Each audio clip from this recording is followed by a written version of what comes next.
Okay, so let's dive in. Did you see that headline? It's pretty striking. The one about BYD and the UK grants. Yeah, I saw that. Right. The world's biggest EV maker, BYD, basically calling the UK government's new subsidies stupid and even a bit of a joke. Pretty blunt language, definitely. Absolutely. And that's really the starting point for our deep dive today. We want to understand, why. Why would a company that's literally building the future of electric cars just dismiss a government plan like that? Exactly. We're digging into recent reporting here, specifically from pieces like BYD rejects UK EV grants. Too little, too late. And it's important context, right? The UK Labour Party just announced a pretty big package, wasn't it 4.5 billion? Yeah, huge sum, all focused on zero-emission transport. And the centerpiece of that is this new electric car grant, backed by 650 million. Right. Transport Secretary Hyde Alexander was talking about discounts, potentially up to £3,750 off new EVs. The idea being, put money back in people's pockets, make EVs more accessible. So you have this big government push, this significant chunk of cash. And then BYD's CEO, Wang Chuanfu, just looks at it and says, what was it? Too little, too late. Wow. So what does that actually tell us about BYD, about the global EV market? What's really going on underneath? Well, it's fascinating because it wasn't just some throwaway comment. Wang Chuanfu actually told the Financial Times that the subsidies are too small and too late. Right. And he added this bit saying, by the time they start to take effect, the market will already be saturated with Chinese EVs. That's a very confident statement, basically saying these grants will be irrelevant before they even really kick in. Exactly. It shows how confident BYD is in their own expansion plans and just the sheer volume of Chinese brands coming into Europe. And wasn't Stella Lai, their vice president, even more direct? Oh, yeah. She apparently predicted their sales wouldn't be affected by this policy at all. Zero impact. Okay, but is it just that they think it's too small? Or is there something else? Our sources mention something deeper. Yeah, there's this detail about stringent manufacturing emissions barometers. Right, conditions attached to the grants. Exactly. Manufacturers have to meet these specific emissions standards for how the car is made. And the report suggests that Chinese car makers might struggle with that because of coal power. That seems to be the core issue. Their reliance on coal for, vehicle assembly, battery production, it could mean they just can't meet these sustainability criteria. So they might even be banned from qualifying for the grants altogether. It's a real possibility. These emissions barometers are likely looking at the whole life cycle, the embodied carbon. Meaning not just what comes out the tailpipe, but the carbon footprint of making the whole thing. Precisely. Sourcing materials, making batteries, assembly. If your grid uses a lot of coal, like China's does for industry, your product starts with a higher carbon footprint. Which makes meeting those UK thresholds really, really tough for them. Extremely challenging, yeah. So hang on, this isn't just some technical rule for the companies. This could actually shape which EVs are affordable for you, the consumer. Absolutely. It could create a very different market landscape than just a simple discount for everyone. That's a critical point. So are these grants basically designed to sideline players like BYD? Maybe unintentionally, maybe not?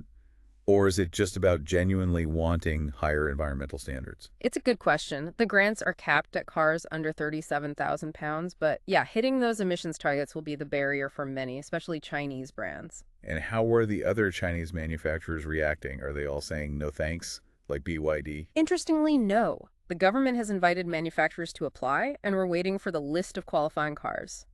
But you've got others like MG, Leap Motor, Great Wall Motors. What are they doing? They're actually stepping up and offering their own grants, sort of matching the government's potential value. Oh, okay, so they're finding another way in, but BYD is sticking to its guns. Completely. Refusing to play ball with the government grant or offer their own. They're really standing apart. Why, though? Yeah. Stella Lai gave a reason, didn't she? Something about dependency.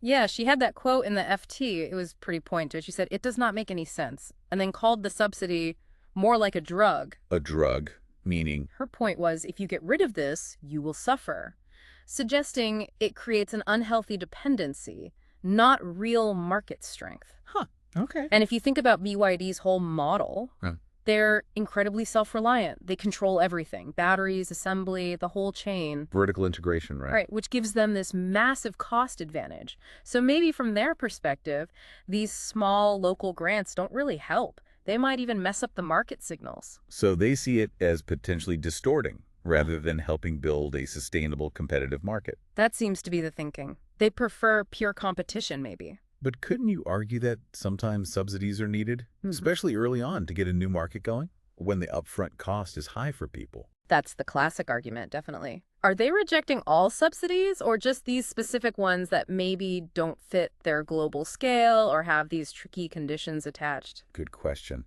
And meanwhile, they're just pushing ahead everywhere else, regardless of grants. Absolutely. Their global plans are seriously aggressive. They're setting up production in Hungary and Turkey. And the retail presence. Huge.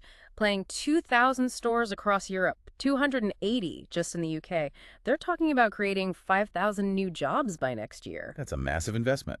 All self-funded, presumably, if they're dismissing grants, Seems like it. And it's not just factories and shops, they're really pushing brand awareness. like the football sponsorships. Yeah, the new deal with Inter Milan in Italy, giving them 70 BYD cars. And the Euro 2024 sponsorship seems to have paid off massively. How so? Well, apparently, brand awareness for BYD in the UK jumped from just 1% in 2023 to 31% this year. Wow, 1 to 31%. That's incredible. And even bigger jumps in other key European markets, up 187%. They're aiming to be a household name, not just a car company. That kind of growth is just staggering. It really makes you wonder if traditional government incentives even register for a company moving that fast at that scale. Exactly. Stella Lai's dream, she said, is that in 5 years, you're walking in a supermarket and everyone will know, oh, BYD, we know them. They're a high-tech company. And they're kind of getting there, aren't they? Didn't they overtake Tesla? They did. Became the world's largest EV maker overall in the last quarter of 2024. And just this April 2025, they actually sold more pure EVs in Europe than Tesla for the first But time. Europe specifically, that's significant. Yeah. The sources even call them an overnight success, which is funny given how long they've been around, but they've sold, 11.6 million EVs as of March 2025. Incredible numbers. Which brings us to that quote from Alfredo Altavilla, the advisor for BYD Europe. Right. He posed that challenging question to European governments, basically asking, can you really afford to fight against Chinese-made cars forever? And his answer was, No. He basically suggested it's futile in the long run, that the momentum from companies like BYD, with their specific advantages, is just too strong to block with things like restrictive grants. so, okay, let's try and pull this together. The core tension is clear.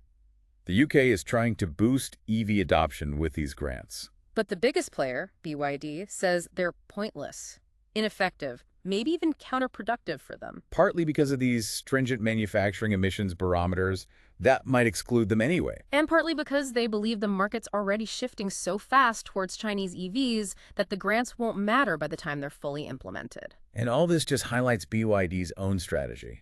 Incredibly aggressive, totally self-reliant global expansion. But new factories, the 5,000 jobs, the 2,000 stores across Europe, 280 in the UK alone, it's huge. Plus the brand building Inter Milan, the Euro 2024 awareness explosion.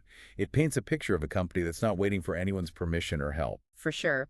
Stella Lai's goal for BYD to be a recognized high-tech company in 5 years, it feels less like a dream and more like a progress report. They're reshaping things fast.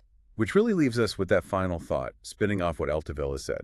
If BYD is right, if European governments can't realistically fight this wave of Chinese EVs forever, then what? What does that mean for future government incentives? For trying to support domestic manufacturing? Right. How do governments adapt? How do they genuinely speed up the EV transition if players like BYD have this unstoppable momentum without using tools that might backfire or create those unhealthy dependencies Stella I mentioned? It's a tough balancing act. How do you support the transition without distorting the market or maybe picking winners and losers based on where they manufacture? Definitely something to chew on. A lot to think about there for the future of EVs, not just in the UK, but globally.